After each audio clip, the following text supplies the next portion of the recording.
Hi. All right, so today I want to talk about, I want to continue actually talking about this goal that I've set for myself this year, where what would my future dream self do?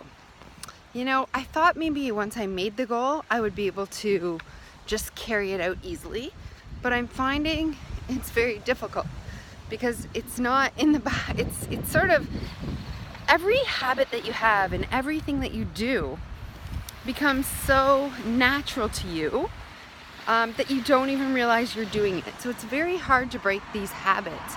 It's very hard to break these patterns that we have. And it's very hard to act as my future dream self would act, from everything down to walk like my future dream self would walk, speak like my future dream self would speak, smile like my future dream self would smile. Take the opportunities that come my way. It's very easy to stay who we are and the patterns that we've become. And it's not very easy to change into that future self. If it would be, that would have been an easy goal for me to set. Just like walking, it's easy to do. You put your running shoes on and you start walking. This isn't quite like that. You have to be conscious all the time.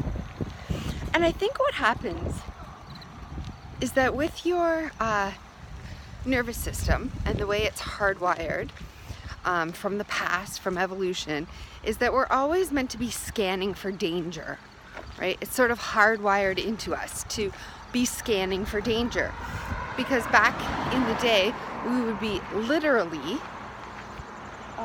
literally scanning for bears, for tigers, for wolves, for weather. We'd be literally scanning for all these things so that we can keep ourselves safe, because the name of the game with the human nervous system is safety and keeping ourselves safe.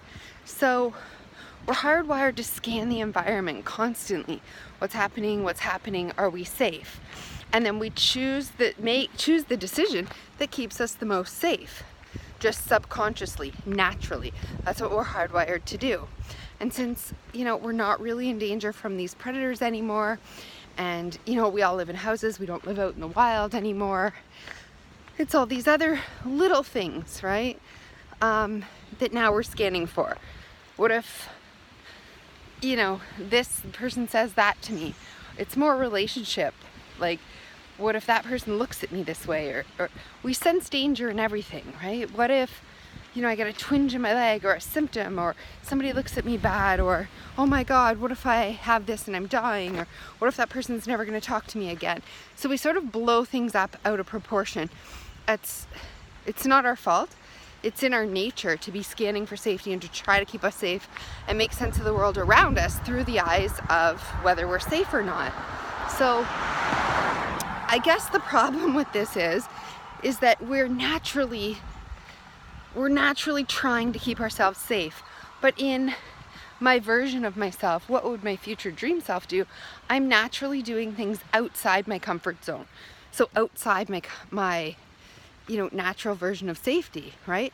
I would be open to meeting new friends, doing these new experiences, traveling, getting a job, saying yes to this and that, and all the things that make me afraid, right? All the things that now keep me safe. So in my future dream self, I'm not afraid. I do all these things that I want, regardless of whether I feel safe or not, right?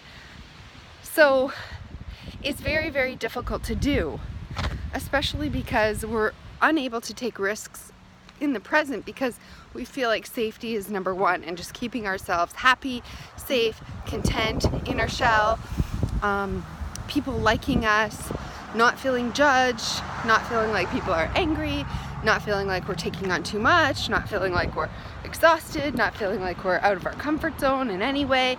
These are all things that subconsciously make our body feel just a little bit not safe, right?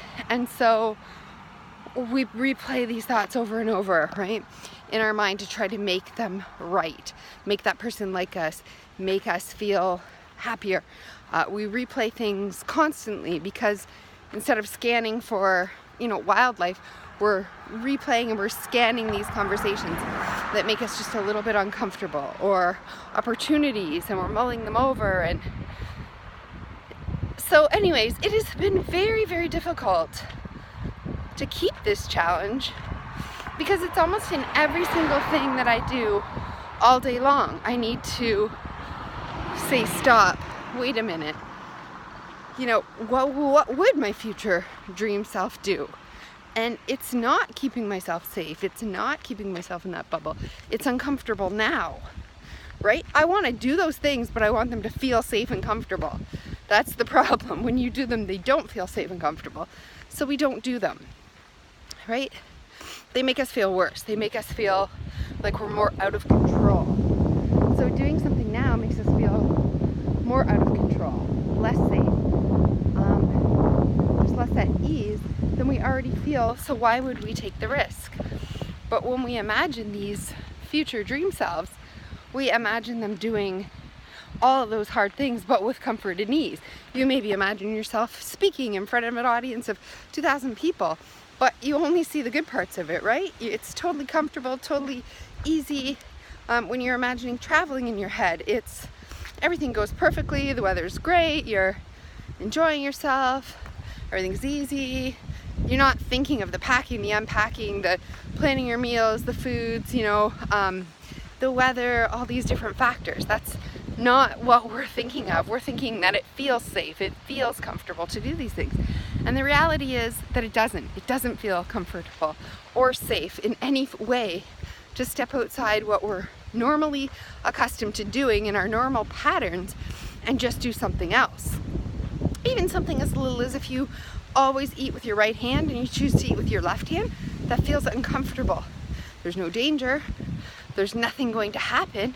We would just rather eat with our right one because that's what we're used to. That's what we're comfortable with. So we always just gravitate to what we're used to, right? It's these patterns. So we need to really stop, evaluate the patterns, and break them every time.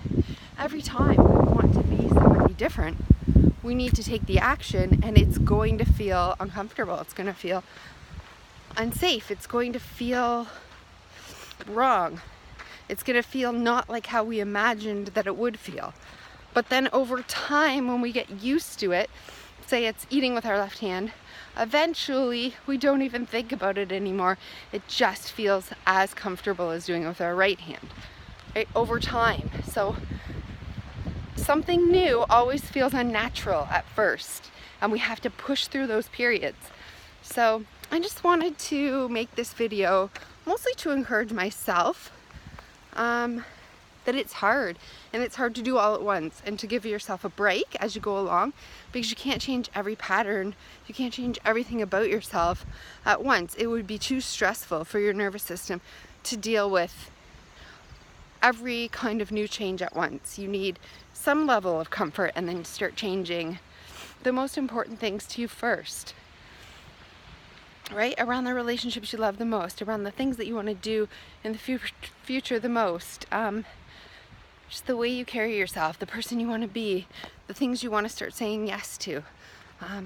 Slowly you have to make, at least one major decision or new thing a day. And then you have to continue on it. And then you also have to, the next day, choose something else in your life and make a decision, just a small one. Going from your right hand to your left hand is an easy example. So when your child asks you to play, instead of saying, no, I'm too busy, maybe you say yes, and you do play. You do take that time. So you're just doing something a little bit uncomfortable every day so that you can build into this future self you want to be. But I kind of thought it's going to happen all at once. I'm just going to say the opposite to everything that comes along. But it's hard because the feelings don't come along with it. The feelings of happiness and accomplishment and pride and freedom and ease and comfort and joy and love and all those feelings that I want attached to the future self aren't here. So it feels just like work and scary and intimidating and hard and all these other feelings to make these changes. But I'm going to keep making them, and I want to encourage you to keep making them, and let's see what happens as they accumulate and as we continue to make them over the year. So put a little reminder somewhere, a little sign. You know, some people wear those bracelets, what would Jesus do? Maybe you need a little sign like right inside your cell phone or on your wrist or on your mirror that says, what would my future dream self do? Right? And you need to just keep choosing.